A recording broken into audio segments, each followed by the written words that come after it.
Pode abrir o microfone, Yuri. Rogério, boa tarde. Bahia vem enfrentar o Lanterna, consegue 3 gols, melhor ofensivamente, mas pior defensivamente. E mais uma vez, Bahia não consegue ter um bom desempenho, um bom futebol, gols defensivos, falhas defensivas. Você até tenta em parte da partida, boa parte da partida, a jogar da forma que jogava anteriormente, com a saída de 3 zagueiros, o Luciano Juba por dentro, mas ainda assim os problemas continuam, dessa vez defensivos. Como é que esse Bahia vai conseguir o objetivo falado por jogadores, por você, por Cadu Santoro, a Libertadores, se a forma com que o Bahia vem desempenhando o seu futebol não tem sido positiva? Bom, eu acho que nós fizemos um bom jogo com a bola e realmente falhamos muito. As bolas alçadas à área hoje foram um pesadelo para a gente. Os gols, o terceiro gol sai de uma cobrança de lateral, onde a gente tem desatenção na marcação, o jogador domina, passa por dois, cruza. O segundo gol é uma bola também botada nas bate e rebate dentro da área, não vi com quem disputou a bola. Eu acho que crescemos na parte ofensiva, de produção ofensiva hoje. Jogamos com mais troca de passes, associações de passes e criamos oportunidades para vencer, mas não conseguimos ter o foco no jogo. Nós não podemos fazer um gol, tomar um gol depois de 6 minutos. Fazer um gol aos 42, voltar aos 3 do segundo tempo e tomar outro gol. Aí faz um gol aos 65, toma um gol aos 71. Eu acho que faltou um pouco de concentração, cometemos muitos erros defensivos.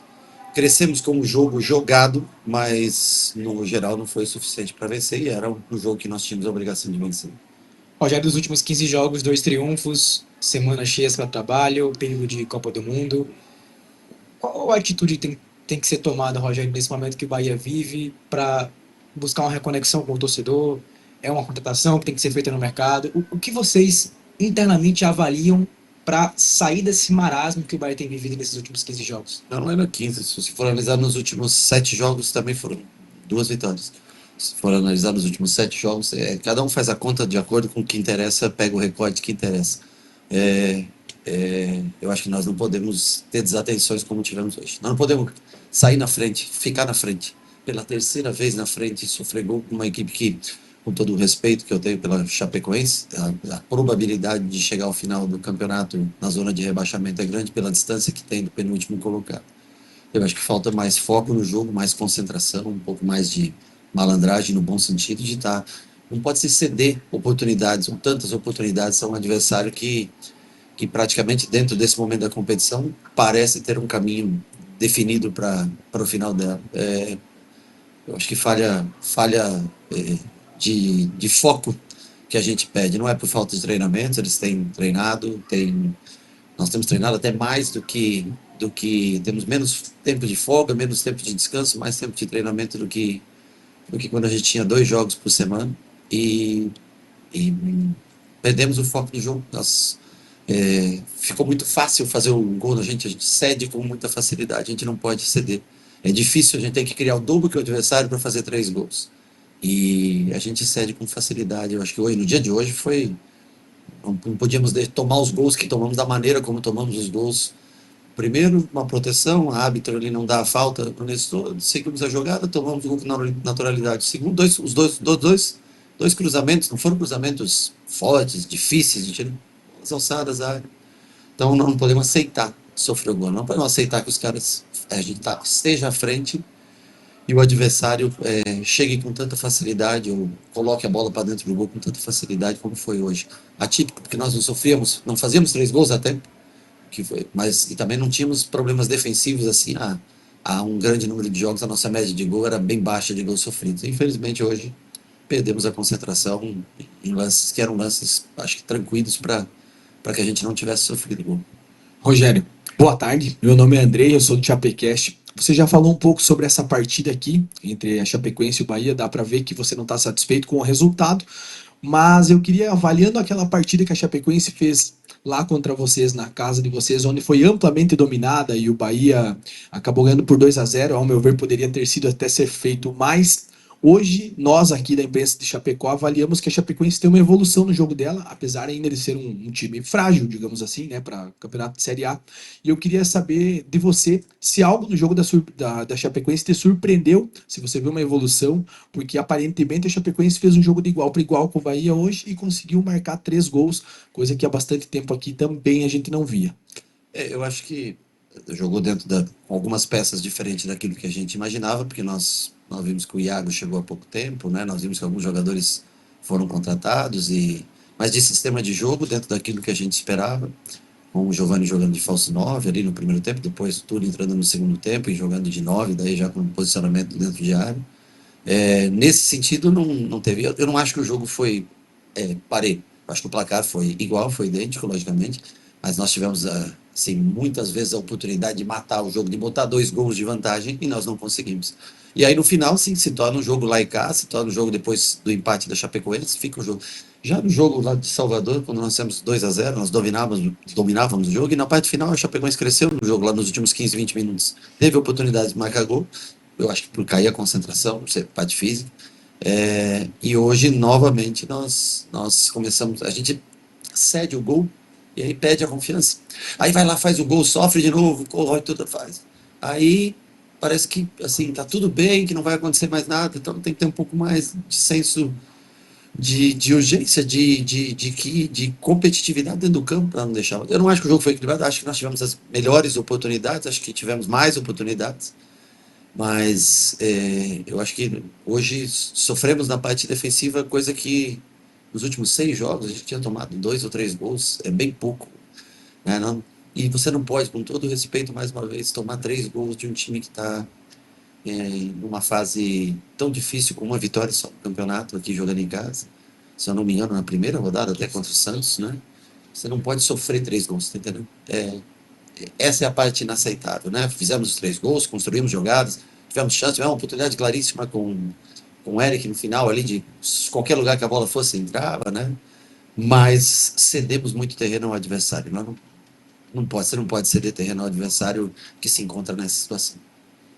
Rogério, boa tarde. Anderson, do Sport TV. A gente conversou antes do jogo e você falou que esperava, de fato, um time competitivo e um jogo que pudesse trazer mais competitividade para que não fosse surpreendido na Arena Condá. A gente observou um ponto, o Chapecó é longe da Bahia e o Bahia tinha vários torcedores hoje aqui que incentivaram ao longo da partida. Você falou da tua percepção, mas o quanto você percebe também nessa conversa agora pós-jogo?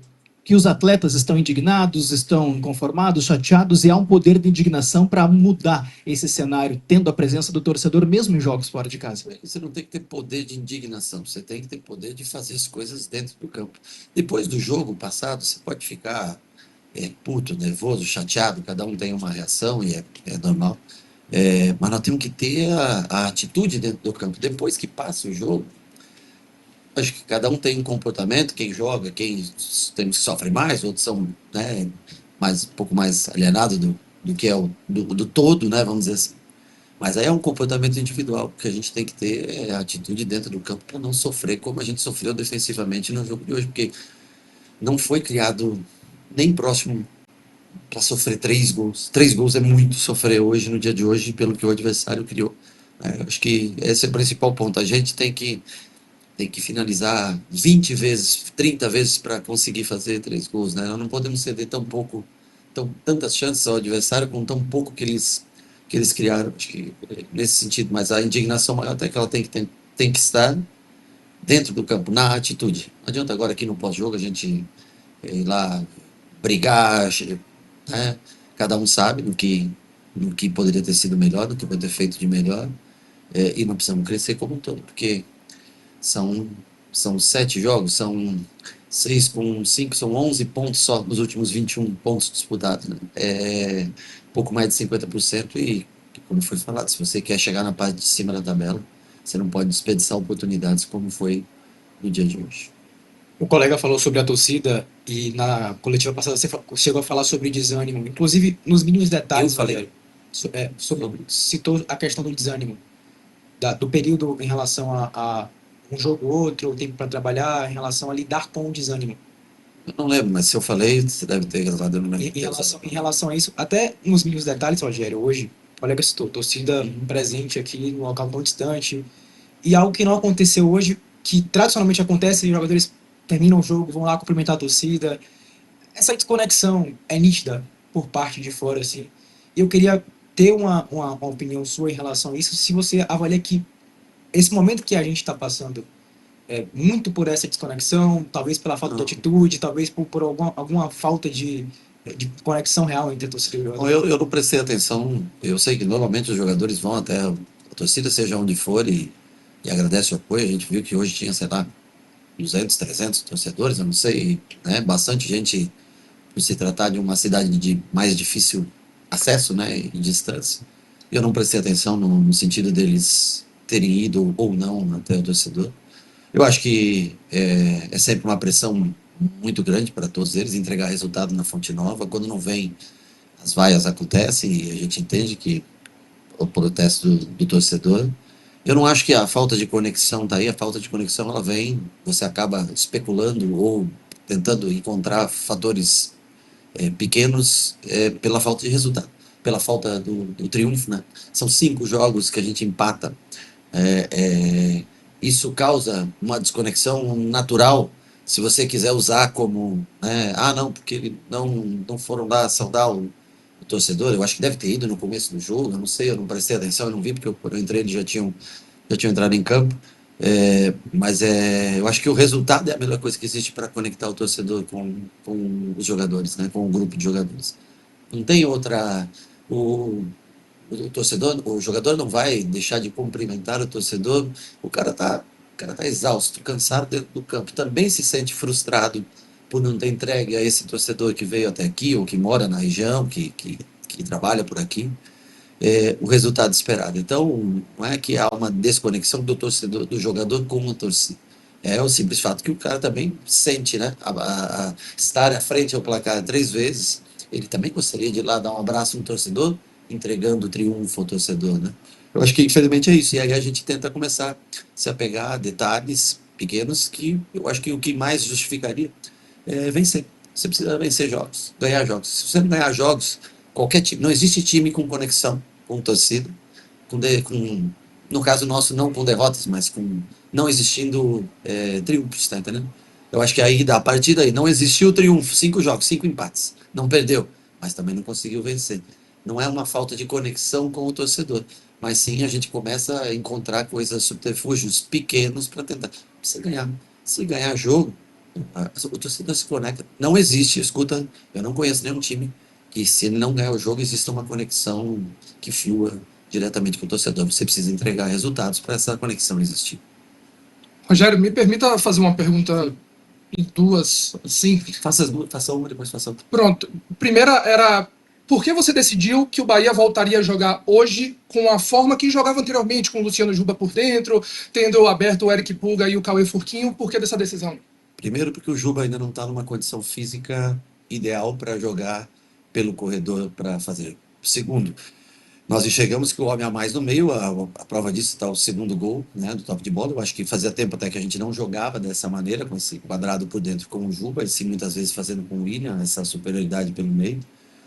Hoje nós tínhamos o Pulga à disposição, então resolvemos usar o Juba por dentro. E eu acho que nos deu muita posse, muita superioridade, muitas oportunidades de gol, chegando à frente sempre com um jogador a mais no meio campo. E porque o Juba, para fazer o corredor, depois do tempo que ele ficou parado, ele ainda não tem a energia necessária, temperatura, hoje em dia, calor aqui e tudo, e nós precisávamos da superioridade pelo meio, e ele era o cara, na minha opinião, ele era o jogador certo para dar essa superioridade junto com o Nico, junto com o Nestor e Jean Lucas, e aí deixando a Lê como 9, e aí logicamente pelo fato do Juba estar por dentro, deixando o Pulga um pouco mais como nós jogávamos no primeiro semestre. E Na parte ofensiva, né? Na parte defensiva não, continuamos defendendo da mesma maneira como voltamos no segundo semestre. E justamente o lado esquerdo é um lado onde fluiu mais as jogadas, o Nestor, Sim, o Eric concordo. Pulga, o Primeiro Luciano tempo, Juba. principalmente.